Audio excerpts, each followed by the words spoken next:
Si tu m'as donné ta vie, je te donne la mienne. Dans le froid de la nuit, mon cœur t'appartient. Et quand la tristesse arrive, je sais tu es là, toujours près de moi. Bon lundi, bienvenue à votre émission La Victoire de l'amour. J'espère que vous allez bien aujourd'hui et qu'on se prépare à vivre une belle journée. Et avant de commencer ma chronique d'aujourd'hui qui s'intitule « Aime ton prochain comme toi-même », je veux juste nous dire à vous et à moi qu'il est important, comme chrétiens, comme croyants, de ne pas céder à la peur, à l'hystérie, à la panique, parce qu'on voit les cas qui augmentent parfois avec la pandémie. Moi, je pense qu'il faut reprendre et écouter cette phrase de Jésus qui nous dit « N'ayez pas peur ». C'est tellement important de ne pas tomber dans l'hystérie et avoir peur de tout, mais de simplement respecter les consignes. Et si on respecte tout ça, bien c'est sûr qu'on va s'en sortir parce que l'humanité s'en est toujours sortie. Aujourd'hui, vous savez qu'il y a une phrase magnifique dans l'Évangile que j'aime beaucoup qui est « Aime ton prochain comme toi-même ». Ça veut dire qu'il faut d'abord s'aimer soi-même, se respecter soi-même. Il y a des gens qui disent « Oui, mais ça, c'est être orgueilleux. » C'est pas de l'orgueil du tout. C'est Jésus qui nous le dit. Si tu veux être capable d'aimer les autres, tu dois savoir qui tu es, tu dois d'abord t'aimer. Et je vais vous raconter une petite histoire. Un jour, c'est un père de famille assez âgé qui, avant de mourir, décide de faire venir son fils sur son lit de mort, sur son lit d'hôpital. Et il lui dit « Mon fils, aujourd'hui, je te donne une montre que ton grand-père m'a donnée et elle appartenait à son père à lui. Elle a plus de 200 ans, elle fonctionne, prends-en bien soin, mais avant, va la faire évaluer au marchand de montres du village. » Alors, le jeune va voir le marchand de montres et quand le marchand de montres voit ça, il dit « C'est ben trop vieux, ça vaut pas plus que 5 $ cette affaire-là. » Il dit « Tu serais mieux de la garder comme souvenir. » Il revient et il dit à son père, il me dit que ça valait 5 piastres, 5 $, pas plus, que j'étais mieux de la garder en souvenir. Alors il dit, va donc voir le café d'en face, juste pour voir. Le gars va voir et il lui dit, garde ça en souvenir, ça vaut rien, ça vaut absolument rien. Et là, le père dit à son fils, va au musée dans la grande ville qui est à côté et va leur montrer cette montre-là. Alors, il décide, pour faire plaisir à son père qui va mourir, il dit, bon, je vais lui faire plaisir jusqu'au bout, il s'en va au musée. Il évalue la montre, qui a plus de 200 ans, peut-être 250 ans, et il dit c'est une pièce de collection, ça vaut plus de 1 million de dollars. Le fils revient, il dit ça à son père. Et son père lui dit, et je vais prendre ici exactement ce que son père lui a dit, le père dit à son fils, « Je voulais te laisser savoir que les bons endroits et les bonnes personnes seront à te valoriser à ta juste valeur.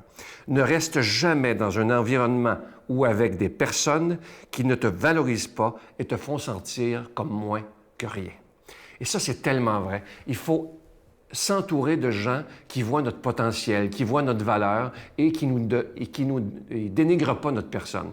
N'acceptez jamais de vous faire dire, ben toi, tu ne vaux pas grand-chose, il n'y a rien à faire avec toi. Des gens qui vous insultent. Et je vous dis, peu importe qui c'est, n'acceptez jamais dans votre vie d'être dénigré. Parce que nous sommes tous des enfants de Dieu et on a le Père le plus extraordinaire qui est Dieu lui-même, qui est le roi des rois.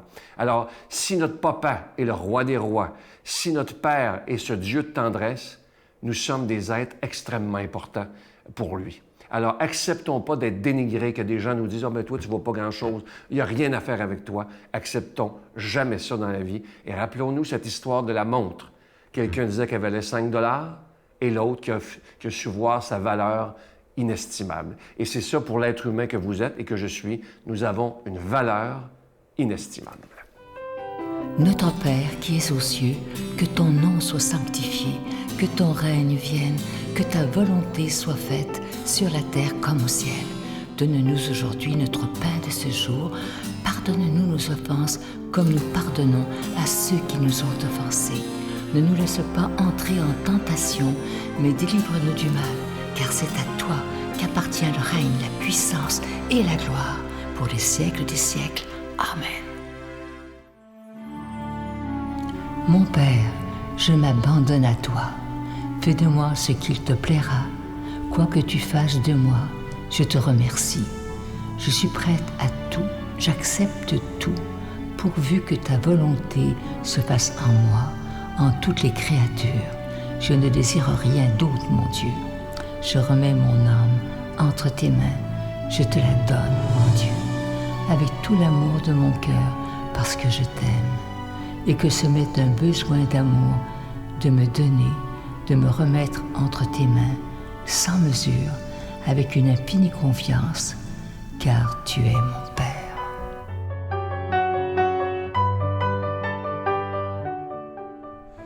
Je suis tellement content de vous parler de ce magnifique cadeau du mois, une belle exclusivité de la Victoire de l'amour. Vous le voyez à l'écran présentement. Il s'agit du pendentif de l'ictus qui vient avec la chaîne.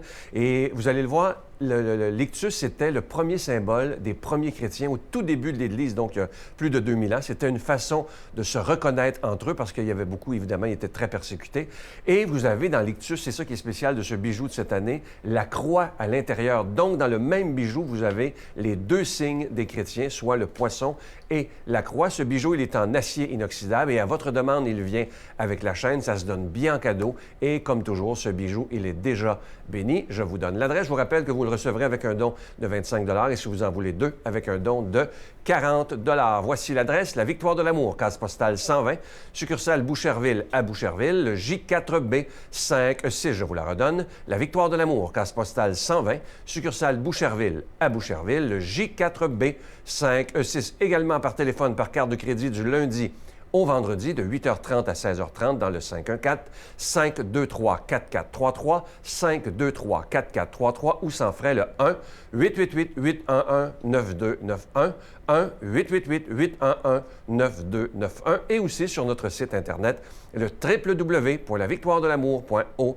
Alors, je vous rappelle ce magnifique cadeau, le pendentif de l'ictus qui vient avec la chaîne. Il est en acier inoxydable et il est déjà béni. Et je vous rappelle également, pour ceux qui veulent aller voir notre site Internet, vous savez que ce n'est pas juste pour faire des dons. C'est aussi si vous voulez lire des textes ou revoir les émissions le jour et à l'heure qui vous convient. Merci de tout cœur.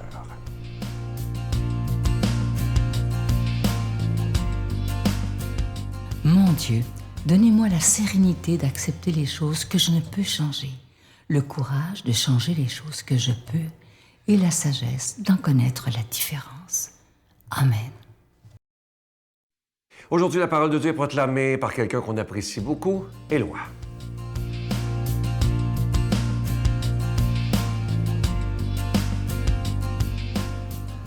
Et bon matin, mes amis. Tout heureux de vous retrouver. J'espère que vous avez eu un bel été. C'est pas tout à fait terminé, mais en tout cas, l'essentiel est passé. Et c'est le 14 septembre. C'est le jour de la fête de la Croix glorieuse. Hey, je vous rappelle un petit souvenir que j'ai. J'étais au grand séminaire et j'étais loin d'être converti, puis je pense que je ne le suis pas davantage, mais je le suis plus conscient au moins. Et je me souviens, on avait une rencontre interdiocésaine de prêtres, là, puis il y en a un que je connaissais, pas de prêtre, de séminariste, puis il y en a un que je connaissais, puis qui m'avait dit avec fierté, « Hey, je vais être ordonné diacre bientôt à la fête de la Croix glorieuse. » Ah ouais! Là, je me disais, comment ça se fait qu'il frétille comme ça, la Croix glorieuse? Ça ne me faisait pas vibrer autant que ça. Mais aujourd'hui, la vie s'est arrangée pour me sensibiliser davantage. Alors, on va lire le texte, un texte dans l'Évangile de Jean qui va prêter à des réflexions qui vont nous amener peut-être plus loin qu'on penserait. On est dans Jean, comme j'ai dit. « Nul n'est monté au ciel, sinon celui qui est descendu du ciel, le Fils de l'homme. De même que le serpent de bronze fut élevé par Moïse dans le désert, ainsi faut-il que le Fils de l'homme soit élevé, afin qu'en lui tout homme qui croit ait la vie éternelle. Car Dieu a tellement aimé le monde qu'il a donné son Fils unique, afin que quiconque croit en lui ne se perde pas, mais obtienne la vie éternelle.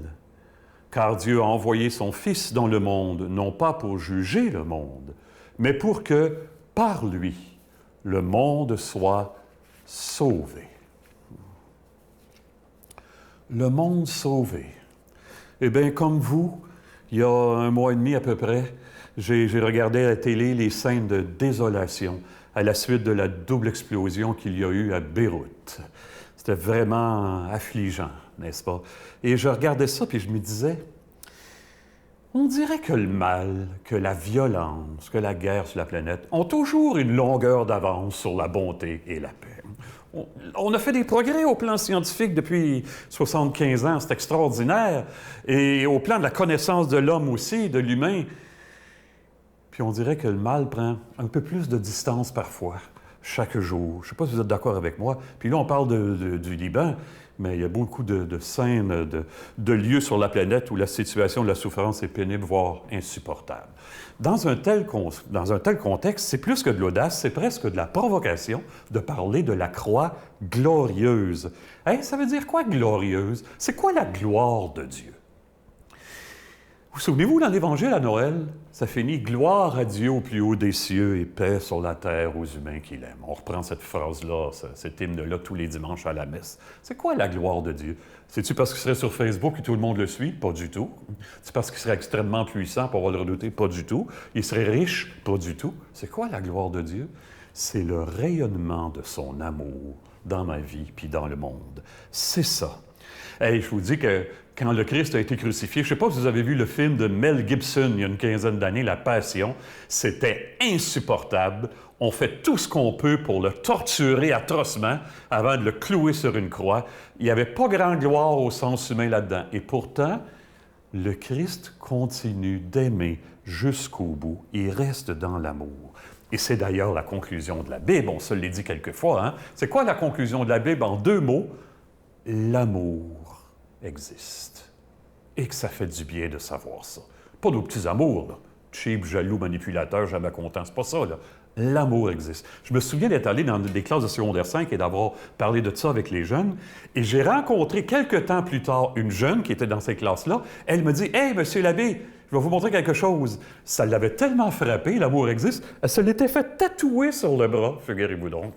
Alors je lui ai dit « Il reste juste à le laisser se tatouer au plus intime de toi pour que tu puisses en rayonner. » C'est quoi l'amour? Le don de soi jusqu'au bout. Le Christ sur la croix nous le montre aujourd'hui. Dieu a tant aimé le monde, il a donné son Fils. Et l'amour, c'est un don de soi, comme on vient de dire. Mon ancien évêque, Monseigneur Lapierre, disait « La vie, où elle se donne, où elle se détruit. » C'est impressionnant, ça. Hein? Il n'y a comme pas de zone grise entre les deux. Bien, en cette fête de la croix glorieuse, bien, la question à se poser, en tout cas moi le premier, jusqu'à quel point ma vie est donnée pour les autres, vraiment donnée. Il y a une manière de se donner qui est une façon détournée de se chercher soi-même, de vouloir flatter son ego. Mais j'ai bien des exemples autour de moi d'hommes et de femmes qui auront donné leur vie, qui m'édifient et qui me donnent le goût de vivre la même chose. Hey, on prie-tu les uns pour les autres aujourd'hui pour que les gens disent « Il y a quelqu'un dans cette vie-là qui a fait naître un amour qui me donne le goût moi-même de me donner davantage. » On prie-tu les uns pour les autres, de me livrer à l'amour, de me donner davantage? En ce sens-là, nous bénit, Dieu nous bénit, lui qui est Père, Fils et Esprit Saint. Amen. Bonne vie, bonne journée tout le monde. Je vous salue Marie, pleine de grâce. Le Seigneur est avec vous. Vous êtes bénie entre toutes les femmes, et Jésus, le fruit de vos entrailles, est béni. Sainte Marie, Mère de Dieu, priez pour nous pauvres pécheurs, maintenant et à l'heure de notre mort. Amen.